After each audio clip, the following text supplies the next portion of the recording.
बिस्मिल्लाहिर्रहमानिर्रहीम, अस्सलाम वालेकुम। The doctor show with doctor Mohammad Shahid के एक और प्रोग्राम के साथ खुश आमदीद। ब्लड प्रेशर का पता ही नहीं चलता, इसीलिए इसको खामोश कातिल कहा जाता है। इसी तरह कोलेस्ट्रॉल का भी नहीं पता चलता, उस वक्त पता चलता है जब फालिज हो जाए या दिल का अटैक हो जाए, जिसको हार्ट अटैक भी कहते हैं। सो कोलेस्ट्रॉल का कंट्रोल, ब्लड प्रेशर को कंट्रोल करना क्यों इम्पॉर्टेंट है, आज इस पे हम तफसील से बात करेंगे। हमारे मेहमान शख्सियत हैं डॉक्टर सना अज़हर। आप कंसल्टेंट फ़िज़िशियन हैं, हमारे प्रोग्राम के लिए यूएस से आई हैं और वैसे भी यहाँ OMI DHA क्लिनिक्स में आप कंसल्टेंट फ़िज़िशियन के तौर पर काम करती हैं। अस्सलाम वालेकुम। वालेकुम सलाम। कैसे हैं डॉक्टर? ठीक, अल्हम्दुलिल्लाह। आप कैसे हैं? अल्हम्दुलिल्लाह। ये ब्लड प्रेशर क्या होता है? तो ब्लड प्रेशर बेसिकली होता है जो हमारी आर्टरीज़ होती हैं उसमें एक, जैसे अगर आप to give a layman's term, जैसे आप पानी दे रहे हो तो आपका पाइप होता है, उसका एक प्रेशर होता है जिससे पानी आता है, राइट। हम पाइप छोटा होता है तो उसमें प्रेशर ज़्यादा होता है, बड़ा होता है तो प्रेशर कम होता है। तो जैसे हम एज करते हैं एक नेचुरल स्टिफनिंग होती है आर्टरीज़ की, जिसकी वजह से हमारा कुछ लोगों का blood pressure with time change होता है, बढ़ता है। एंड इसमें जेनेटिक्स का भी काम होता है, आपकी हेल्थ का काम होता है, आपके लाइफस्टाइल का होता है। ये सब फैक्टर्स डिटरमिन करते हैं कि आपकी आर्टरीज़ की स्टिफनिंग कितनी तेज़ी से होगी, कब होगी और कितनी डैमेजिंग होगी। तो इसका कोलेस्ट्रॉल के साथ क्या ताल्लुक़ है? कोलेस्ट्रॉल लिपिड प्रोफाइल क्यों इम्पोर्टेंट होता है? सो कोलेस्ट्रॉल आप समझें, अगर मैं उसको एक आम तरीके से समझाऊँ तो एक स्पीड ब्रेकर्स की तरह होता है। तो ये कोलेस्ट्रॉल जो होता है वो एक समझें ब्लॉकेज बन जाती है हमारी आर्टरीज़ में, जो कि ब्लड फ्लो को इम्पीड करती है, ब्लॉक करती है। तो क्या होता है कि ब्लड प्रेशर अफेक्ट होता है उससे, उसको और ज़्यादा प्रेशर से जाना पड़ता है उसको ओवरपास करने के लिए ब्लड को। तो इसलिए फिर ये हमारे वन ऑफ द फैक्टर्स है जो कि हमारा ब्लड प्रेशर बढ़ाता है। It's one of the factors. अगर बिल्कुल ब्लॉक कर दे आपकी आर्टरी तो फिर आपको हार्ट अटैक हो जाता है। अगर दिल में ब्लॉक कर दे, अगर वो आपके जहन में ब्लॉक कर दे, ब्रेन में, तो आपको स्ट्रोक हो जाता है। अगर टांग में ब्लॉक कर दे, जो डायबिटिक्स की हम देखते हैं बैड सर्कुलेशन टांगों में होती है, तो it leads to infection and eventually amputation होती है। ऐसे ही अगर किडनी में भी बॉदर करने लग जाए तो आपकी किडनी डैमेज होने लग जाती है ब्लड प्रेशर से, हाई कोलेस्ट्रॉल से। सो ये जहाँ जहाँ जमा होता है, यहाँ तक कि अगर ये हमारे लिवर में जमा होता है, जो फैटी लिवर बहुत कॉमन है, अक्सर लोग क्लिनिक में तो बोलते हैं हाँ सबका ही होता है फैटी लिवर, कौन सी बड़ी बात है। तो ये हमारे लिवर की भी फंक्शन को करता है। आप खुद सोचें, बोझ तले अगर कोई ऑर्गन काम करेगा तो वो ऑप्टिमाइज काम नहीं कर सकता। सो ब्लड प्रेशर का आपने गुर्दे से ताल्लुक बताया, ये प्रोटीन भी आता है पेशाब में, झाग आती है, इसको किस तरह मैनेज करें? सो प्रोटीन यूरिया जो होता है वो बेसिकली हमें बताता है कि किडनी ओवरवेल्म हो रही है, वो थक रही है, और वो अब जो फंक्शन एक होता है उसका कि वो रीअब्जॉर्ब करे प्रोटीन, वो छोड़ देती है। उससे क्या होता है कि हमारी प्रोटीन वेस्टिंग शुरू होती है। ये अक्सर कॉमनली हमें हाइपरटेंसिव डायबिटिक्स में नज़र आती है। और वो बेसिकली क्योंकि हमारी किडनी भी ब्लड प्रेशर के कंट्रोल में फंक्शन करती है, वो एंजाइम्स वो सिक्रीट करती है, हार्मोन्स जो कि हेल्प करते हैं रेगुलेट करने में। तो जब वो ओवरवेल्म होती है तो वो उनकी समझें डिस्पेंसिंग अफेक्ट हो जाती है, फिर वो कंट्रोल नहीं कर पाती। तो वो फिर क्या होता है, आपको शुगर भी नज़र आएगी यूरिन में, अगर बहुत ज़्यादा आप डायबिटिक अनकंट्रोल्ड हैं। आपको प्रोटीन यूरिया बिल्कुल माइन्यूट पार्टिकल्स सबसे पहले प्रोटीन के नज़र आते हैं, फिर फ्रैंक प्रोटीन यूरिया होता है। तो वो सब स्टेजेस में इस मीन्स कि किडनी डिटोरिएट कर रही है। तो इसको बेहतर करने के लिए हमें ब्लड प्रेशर कंट्रोल करना चाहिए, हमें अपनी डाइट, डायबिटीज़ अगर है तो वो कंट्रोल करना चाहिए। और ये कंट्रोल करने से काफ़ी हद तक बेहतर हो जाता है। जब ये चीज़ें आपकी लाइफस्टाइल आपका मदद ना करी हो या आप अपने लाइफस्टाइल की मदद ना कर रहे हो, तो उन हालात में ऑब्वियसली दवाइयाँ step in and they help fix the problem. तो ये कौन सी दवाइयाँ होती हैं? कोई स्पेशल दवाइयाँ होती हैं जो गुर्दे पे के फंक्शन को बेहतर करती हैं? बिल्कुल, ACE इनहिबिटर्स एक क्लास है और ARBs एक क्लास है जो कि हेल्प करती हैं प्रोटीन यूरिया में। फिर हमारे पास एक नई क्लास ऑफ ड्रग्स है जो कि SGLT2 इनहिबिटर्स जिनको हम कहते हैं, they also have shown to help with proteinuria. बल्कि अब वो हमारी हार्ट के लिए भी गाइडलाइन में हैं, हमारी क्या कहते हैं इसके डायबिटीज़ की भी गाइडलाइन में है, to prevent primary end point जो हम कहते हैं कि किडनी फेलियर ना हो, डैमेज ना हो। तो नई दवाइयाँ मार्केट में अवेलेबल हैं जो कि बेहतर हैं। बिल्कुल, आई थिंक हम we are lucky to be part of that age of medicine जहाँ पे diabetes has taken a new turn. हमारी जो इसमें रिसर्च है, जो हमारी इसमें दवाइयों में, न्यू मेडिकेशंस में जो प्रोग्रेस है, दैट्स एक्सेप्शनल। बिकॉज पहले आपको 2-3 दवाइयाँ देनी पड़ती थी एक ही बीमारी के लिए। अब in diabetes we have medicines that help with heart failure, that help with proteinuria, that help with diabetes, that also have this benefit of weight loss. तो ये सब चीज़ें with one pill solution जो है, it's amazing. I think it's a breakthrough medicine, and the good thing is कि इसमें और मज़ीद research हो रही है, उसको और बेहतर बनाया जा रहा है, which I think will make diabetes a very very manageable. आपने जिक्र किया कि वज़न भी कम करती हैं ये दवाइयाँ, तो वज़न का ब्लड प्रेशर के साथ क्या ताल्लुक़ है? So for every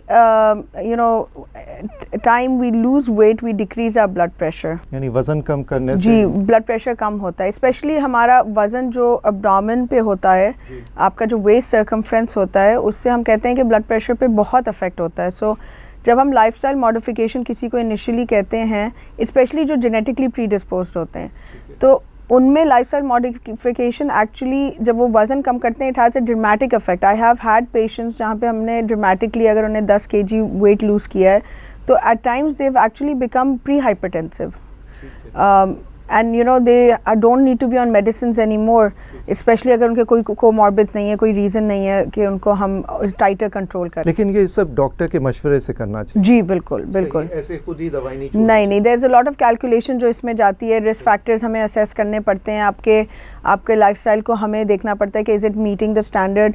ये आप खुद नहीं डिसाइड कर सकते कि आपको दवाई की ज़रूरत नहीं है। ये बहुत लोग ये करते हैं कि वो दवाई थोड़े अरसे के लिए लेते हैं और फिर सोचते हैं कि नहीं, हमने ये कर लिया तो अब हम छोड़ सकते हैं।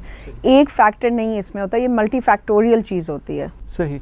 और कोलेस्ट्रॉल, ब्लड प्रेशर का जब दिल पे इफेक्ट होता है, आपने हार्ट अटैक की बात की, उसको किस तरह रोका जा सकता है? सो कोलेस्ट्रॉल का इफेक्ट जो दिल पे होता है, उसको आप बेसिकली देखें, एक मॉडिफाइबल रिस्क फैक्टर्स होते हैं, एक नॉन मॉडिफाइबल होते हैं। ठीक है, हम अपने जेनेटिक्स, जो चीज़ हम जिसके साथ पैदा हुए हैं, उसको हम कुछ नहीं कर सकते। अगर आपको अनफॉर्चुनेटली डायबिटीज़ या हाइपरटेंशन हो गई है एंड अब it's set in, kind of it's part of your life, we can only control it, we can't reverse it. तो जो मॉडिफाइबल रिस्क फैक्टर्स होते हैं, वो आपके लाइफस्टाइल होता है, स्मोकिंग होता है, आपकी डाइट होती है, आपकी एक्सरसाइज होती है। आप अगर अपनी 30 minutes minimum 5 days a week भी अगर आप एक्सरसाइज करें, कार्डियो करें, so it helps make your heart healthy. Walk कहाँ करें? वॉक कहाँ करें? So you can also walk in one place. Honestly there is this lazily exercise actually होती है जो कि is aimed at making you do cardio in one spot. तो space should not be a limitation. आप अगर चाहें तो आप एक ही जगह पे फास्ट पेस पे यू कैन रन, अगर आपके पास सहूलत घर पे नहीं है तो आप किसी पार्क में चले जाएं, किसी ओपन स्पेस में चले जाएं जहाँ वॉक कर लें। अगर वो भी फॉर सम रीज़न आपके पास ट्रांसपोर्ट का इशू है या कुछ है, तो आप अपने ही घर में कोई पेरिफेरी जो भी करीब है उसमें रन कर सकते हैं। फिर आप अगर यू लकी कि आप जिम की मेंबरशिप ले सकते हैं या कुछ ऐसा कर सकते हैं, तो दैट इज़ ऑल्सो हेल्प्स। लेकिन there is always a way to exercise. कुछ नहीं तो अगर आप अपार्टमेंट्स में रहते हैं तो आप सीढ़ियाँ ही ऊपर नीचे चल लें, उससे भी आपका बहुत कार्डियो होता है। हम तो कहते हैं कि सीढ़ियाँ are like a stress test.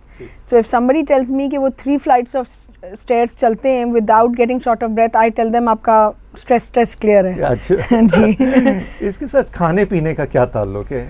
खाने पीने का बहुत बहुत गहरा ताल्लुक है। खाने पीने का इसलिए ताल्लुक है कि हम जो फैट्स लेते हैं वो हमारे बॉडी को बहुत इम्पैक्ट करती हैं। हम जो शुगर्स लेते हैं वो ट्राइग्लिसराइड्स में कन्वर्ट होती हैं। तो आपको कभी आपका डॉक्टर कहता होगा कि आप लिपिड पैनल कराएं।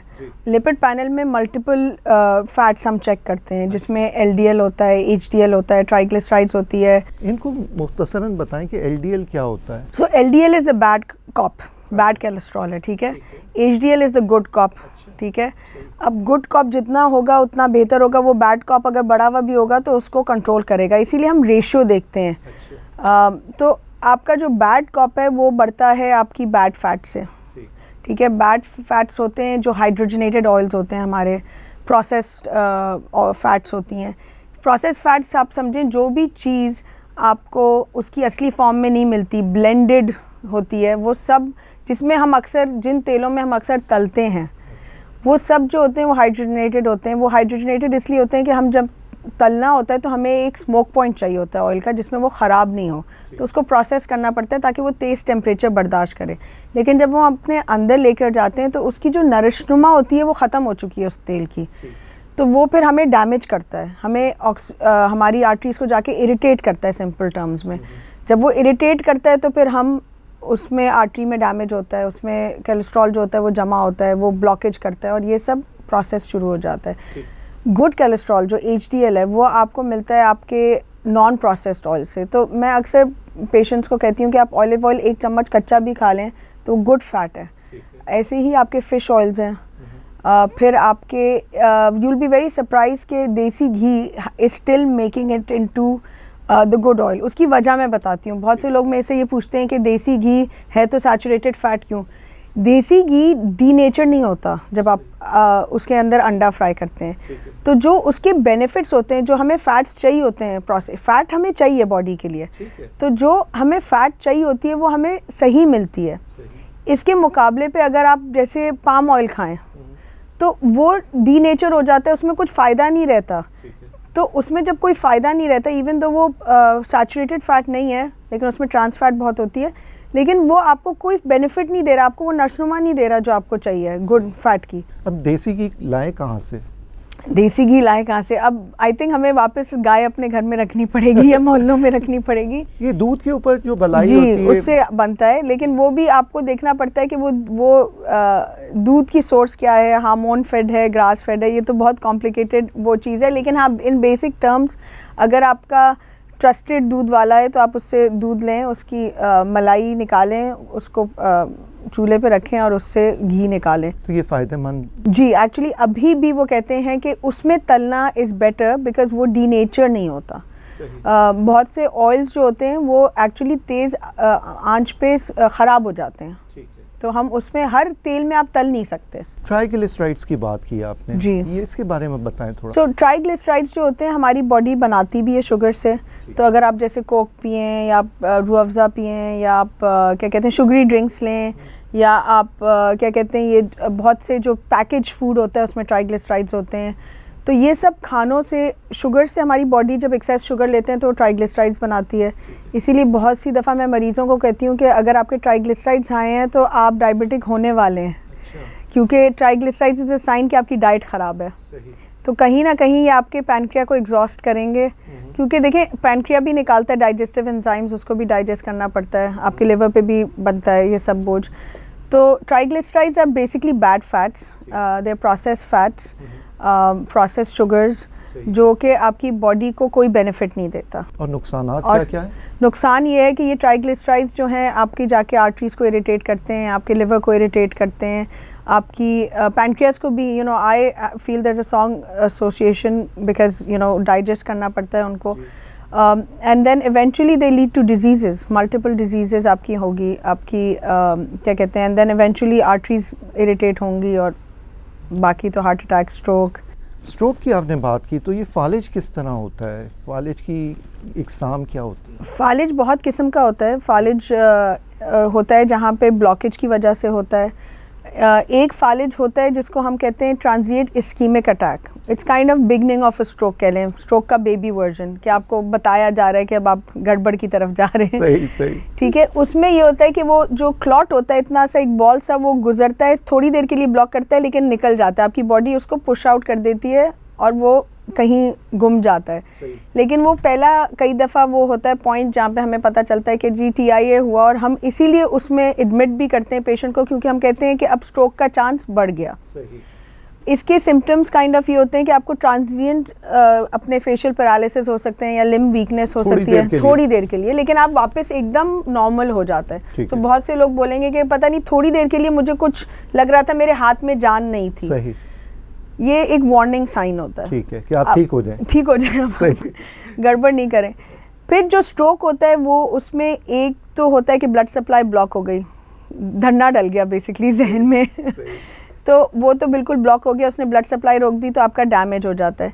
फिर एक होता है कि कुछ लोगों को हाई ब्लड प्रेशर से जो स्पेशली होता है हेमरेजिक, कि वो फट गई नस। कुछ लोगों को एनेरिज्म जो कि एक पैदाइशी वीकनेस होती है ब्लड वेसल में, उसकी वजह से भी अनफॉर्चुनेटली होता है।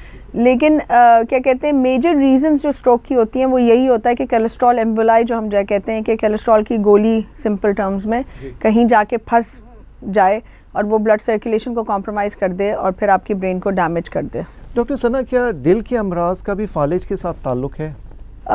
बिल्कुल, बिकॉज जिसका रिस्क होता है, बहुत सी दफ़ा जिसको स्ट्रोक होता है तो हम उसका एको करते हैं देखने के लिए कि दिल का क्या हाल है। हम कैरोटिड डॉपलर्स करते हैं, बेसिकली अल्ट्रासाउंड हमारी वेसल्स का इधर देखने के लिए कि इधर तो नहीं क्लॉट्स बन रहे। बहुत से लोगों के इधर भी क्लॉट्स बनने लग जाते हैं। तो जब आपकी एक ब्लड वेसल में क्लॉट बनेगा तो हमें पता है कि ऑल ब्लड वेसल्स भी प्रोन है। जैसे आप समझें कि आपके प्लम्बर आए, वो पाइपिंग चेक करता है तो वो कहता है कि देखना है कि ऊपर से कहाँ तक ब्लॉकेज आ रहा है ना पानी में। तो ऐसे ही हमारी बॉडी है, सब कनेक्टेड सिस्टम है। एक जगह कहीं गड़बड़ है तो दूसरी जगह भी हो सकती है।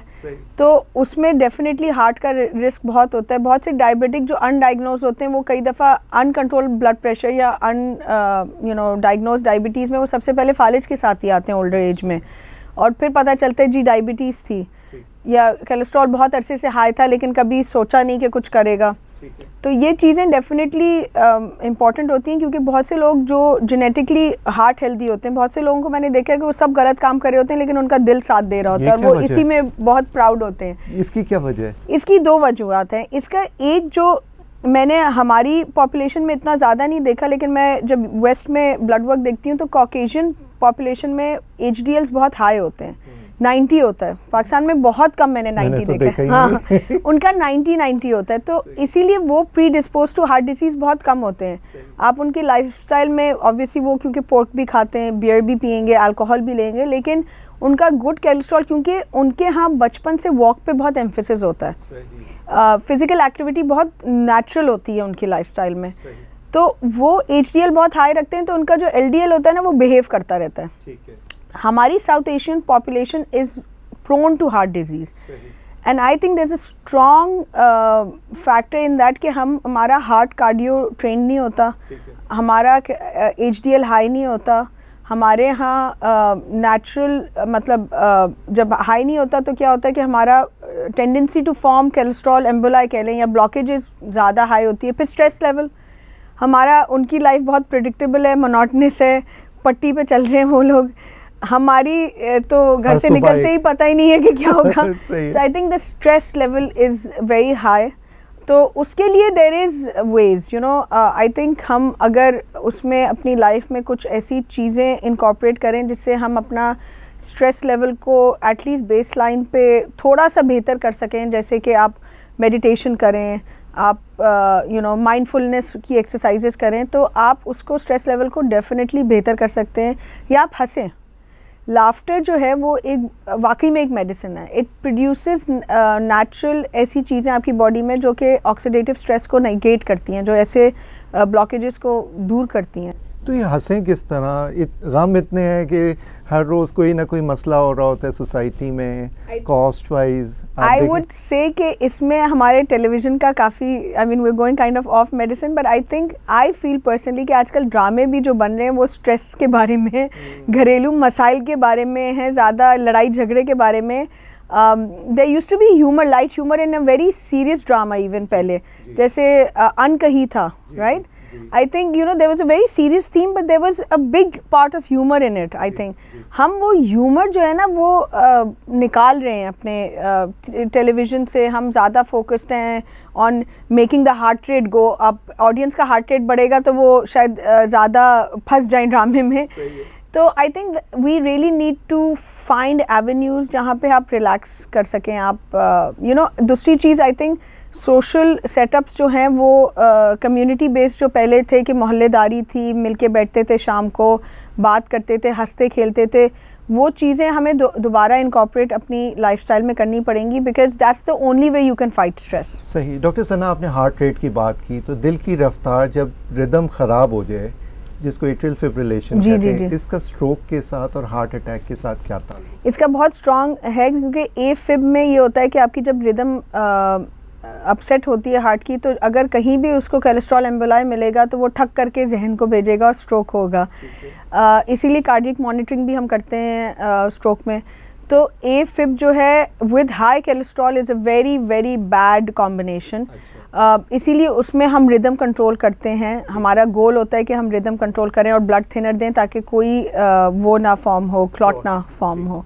तो जो AFib है, रिदम अगर आपकी ऑफ है, आपको लगता है, तो आपको डेफिनेटली अपने डॉक्टर के पास जाना चाहिए, अपना ECG EKG कराना चाहिए, देखना चाहिए कि कोई अबनॉर्मल रिदम तो नहीं है जिसकी वजह से हो रहा है। And it's again a modifiable risk factor, जहाँ पे अगर आपने अपनी तबीयत कंट्रोल कर ली तो you will prevent something from getting damage. Doctor Sana, nihari का क्या ताल्लुक है हार्ट अटैक के साथ? निहारी का ताल्लुक है हार्ट अटैक के साथ बहुत गहरा ताल्लुक है। एक तो निहारी डिपेंड करता है आप खाते कब हैं।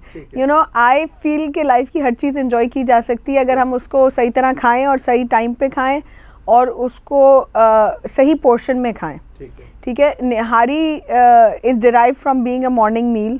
देयर वाज अ रीज़न, और वो उस ज़माने में जो घी इस्तेमाल होता था दैट वाज़न्ट बैड। अगर आप निहारी खाएं सुबह तो आपको सारा दिन भूख नहीं लगनी चाहिए। द प्रॉब्लम इज़ जो बाज़ारी निहारी होती है उसकी फ़ैट्स बुरी होती हैं, वो obviously irritating to the blood vessels होती हैं।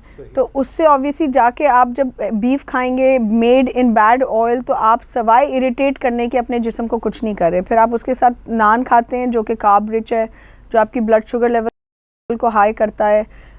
You know, so it's a combination of just ऐसे है जैसे सुबह सुबह या रात को आप अपने पेट को डंडे मारें, you know, because it's pure irritation. जो देखिए, originally I am sure the way nihari was made and the reason it probably didn't damage a lot was that it was made in good oil, देसी घी में बनती होगी। जो beef था वो grass fed beef होता था उस ज़माने में, नॉट सो अनहेल्दी जो आजकल है। And you know, and proportion बहुत कम होते थे पहले खाने के, और उसके बाद फिजिकल एक्टिविटी होती थी पूरा दिन, तो वो हज़म हो जाती थी। आजकल हम रात को निहारी खाते हैं और उसके बाद मीठा खाते हैं और फिर हम सो जाते हैं, तो ना हम उसको हज़म करते हैं, सिर्फ जिस्म के लिए तकलीफ़ बना के छोड़ देते हैं। तो you can have it once in a while, once a month you can enjoy it if you're, you know, even if you're, I feel a heart patient और something, you can enjoy it once in a while, because I am also strong proponent कि अगर आप deprive करेंगे अपने आप को किसी चीज़ से तो आप और ज़्यादा वो करेंगे। तो it's better to have portion control, limitation में थोड़ा सा खा लें ज़रूर, लेकिन थोड़ा सा खाएं और उसको ऐसे टाइम खाएं कि वो आप हज़म कर लें और उसके बाद आप फिजिकल एक्ट। डॉक्टर सना, किसी को हार्ट अटैक फालिज हो जाए तो दवाइयाँ कब तक इस्तेमाल करनी चाहिए? बेसिकली अब वो आपकी साथी बन जाती हैं। तो दवाइयाँ अक्सर लोग पूछते हैं कि डॉक्टर साहब ये 1 हफ़्ता खानी है, 1 महीना खानी है, कितनी खानी है? नहीं, they usually these are medicines जो हम कहते हैं जो मोर्टालिटी रिस्क चेंज करती हैं आपका, बेसिकली अर्ली डेथ को प्रिवेंट करती हैं या अर्ली मॉर्बिडिटी को प्रिवेंट करती हैं। दूसरे फालिज को दूसरे हार्ट अटैक, जी, दूसरे फालिज को दूसरे हार्ट अटैक को, आप अगर दूसरा फालिज होगा हो सकता है और ज़्यादा कमज़ोरी हो जाए, आप चल ना पाएँ अगर अभी आप चल पा सकते हैं, आप हाथ ना पकड़ पाएँ अगर आप अभी कर सकते हैं, आप मुस्कुरा ना पाएँ जो आप अभी कर सकते हैं, तो ये उन चीज़ों को प्रिवेंट करती हैं। तो ये लाइफ लॉन्ग ही हम देते हैं, क्योंकि जब हम स्टेटिस्टिकली देखते हैं possibility of another heart attack तो आपकी बढ़ जाती है आफ्टर फर्स्ट हार्ट अटैक, तो उसकी प्रिवेंशन तो लाइफ लॉन्ग। आखिर में डॉक्टर सना, हमारे नाजरीन के लिए कोई पैगाम दें कि वो हेल्दी लाइफस्टाइल अपनाएं? मेरा पैगाम ये होगा कि देखिए, अगर हम अपने खाने को, अपने मिजाज को और अपने फ़िज़िकल एक्टिविटी को चेंज करें, अगर हम अपनी अप्रोच लाइफ की तरफ चेंज करें तो ऐसी बहुत सी चीज़ें हैं जो हम प्रिवेंट कर सकते हैं। अगर हम सही टाइम पे डॉक्टर के पास चले जाएं और अपने आप को प्रिवेंटिव मेडिसिन पे फोकस करें कि मुझे ये चीज़ मेरी फैमिली में है तो मैं चलो जल्दी चेक कराऊं, मेरा कोलेस्ट्रॉल हाई है और डॉक्टर रिकमेंड कर रहा है दवाई तो मैं जल्दी लूं, मेरा ब्लड प्रेशर हाई है तो मैं इस पर अभी अमल करूं, बिनिस्बत इसके कि जब सब कुछ हो जाए, जब कुछ होगा तो देखा जाएगा का जो एटीट्यूड है ना वो हमें बदलना है।